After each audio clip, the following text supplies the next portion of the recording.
చంద్రబాబు దుబారా బాబుగా మారారంటూ నిప్పులు చెరిగారు వైఎస్ఆర్ కాంగ్రెస్ పార్టీ అధికార ప్రతినిధి అంబటి రాంబాబు. రాష్ట్ర ఆర్థిక పరిస్థితి బాగోలేదంటూ కోట్లు ఖర్చు పెడుతున్నారని మండిపడ్డారు. నీతులు ఎదుటివారికే కానీ తమకు కాదు అన్నట్లు బాబు వ్యవహరిస్తున్నారని విమర్శించారు. విమానాల్లో తిరుగుతూ కోట్ల రూపాయల ప్రజాధనాన్ని దుర్వినియోగం చేయడం ఎంతవరకు సమంజసమని ప్రశ్నించారు అంబటి రాంబాబు. ఎదుటివాడికి చెప్పేటందుకు నీతులు ఉన్నాయి, మేము మాత్రం ఆచరించం అనే పద్ధతుల్లో చంద్రబాబు నాయుడు గారు ఈ 8 మాసాలు చేస్తున్నటువంటి పరిస్థితి కనిపిస్తా ఉన్నది. మరి ఐఏఎస్ ఆఫీసర్లని, ఐపీఎస్ ఆఫీసర్లని ఎగ్జిక్యూటివ్ క్లాసులో వెళ్ళొద్దన్నటువంటి చంద్రబాబు నాయుడు గారు మాత్రం ఢిల్లీ వెళ్ళినప్పుడల్లా చార్టర్డ్ ఫ్లైట్లోనే వెళుతున్నారు. ఢిల్లీకి హైదరాబాద్కి మధ్యన ఎన్ని విమాన రాకపోకలు ఉన్నాయి, ఎన్ని కంపెనీలు విమాన రాకపోకలను చేస్తూ ఉన్నాయి. ఎయిర్ ఇండియానే కాదు, అనేక ప్రైవేట్ కంపెనీలు కూడా చేస్తున్నప్పటికీ చంద్రబాబు నాయుడు గారు మాత్రం ఆయన తాబేదారులు మాత్రం స్పెషల్ ఫ్లైట్లో వెళుతున్నారు అంటే ఏమిటి దీని అర్థం అని అడుగుతా ఉన్నా. ఇన్నిసార్లు స్పెషల్ ఫ్లైట్లో వెళ్ళినటువంటి ముఖ్యమంత్రే ఇంతవరకు మనం చూడనటువంటి పరిస్థితి. మామూలుగా ఉన్నటువంటి విమానాల్లో వెళ్ళారు, ఏదన్నా అర్జెంట్ పని ఉన్నప్పుడు, తప్పనిసరి అయినప్పుడు చార్టర్డ్ ఫ్లైట్లో వెళ్ళినటువంటి సందర్భాలు ఉన్నాయి. అక్కడే కాదు, ఇక్కడ తిరుపతికి,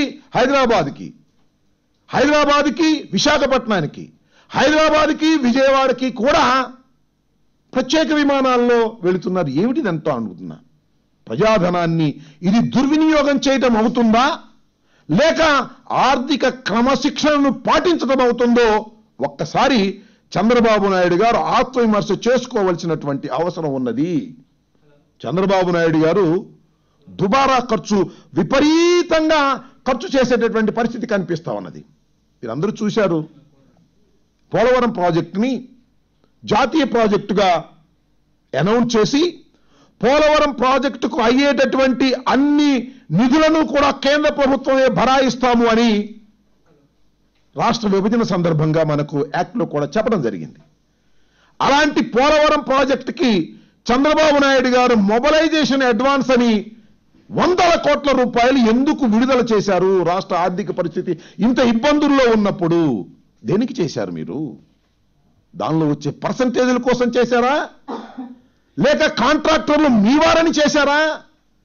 ఎందుకు మీరు చేశారు? కేంద్ర ప్రభుత్వం దగ్గర నుంచి నిధులు ఎందుకు రాబట్టే ప్రయత్నం చేయకోకుండా మొబలైజేషన్ అడ్వాన్స్ ఎందుకు ఇస్తున్నారు?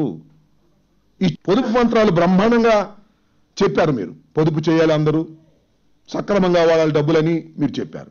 కానీ మీరు సింగపూర్ వెళ్ళారు. సింగపూర్ వెళ్ళినప్పుడు 70 లక్షల రూపాయలు అడ్వాన్స్గా, ఎయిర్ క్రాఫ్ట్కి అడ్వాన్స్గా రిలీజ్ చేయమని జీవో ఇష్యూ చేశారు. కేవలం అడ్వాన్స్ మాత్రమే. 70 లక్షల తర్వాత మీకు మొత్తం వ్యయం ఎంత అయిందనేది ఇంతవరకు బయటకు రాలా. మీరు అదేమంటే ట్రాన్స్పరెన్సీ ఉన్నటువంటి ప్రభుత్వం అని ప్రగల్భాలు పలుకుతారు.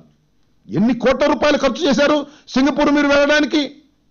అలాగే జపాన్ వెళ్తున్నటువంటి సందర్భంలో మీరు జపాన్ వెళ్ళడానికి అడ్వాన్స్గా జీవో ఇష్యూ చేశారు. జీవో నెంబర్ 3795, 1.5 కోట్ల రూపాయలు అడ్వాన్స్గా రిలీజ్ చేశారు. కేవలం అడ్వాన్స్ మాత్రమే. జపాన్, సింగపూర్ వెళ్ళడానికి మీరు ఒకసారి 70 లక్షలు, ఒకసారి 1,50,00,000 రిలీజ్ చేశారు. మొత్తం ఏమెంత అయిందో ఇంతవరకు చీకట్లో ఉంది తప్ప బయటకు రాలేదు. దానికి ఎన్ని కోట్లు ఖర్చు పెట్టారు? దీన్ని బయట పెట్టవలసినటువంటి అవసరం ఉన్నదని మేము డిమాండ్ చేస్తున్నాం. అడ్వాన్సులు మాత్రమే ఇస్తారు, ఎంత ఖర్చు పెట్టారో ప్రపంచానికి తెలియకోకుండా జాగ్రత్త పడతారు, మొత్తం దుర్వినియోగం చేస్తారు.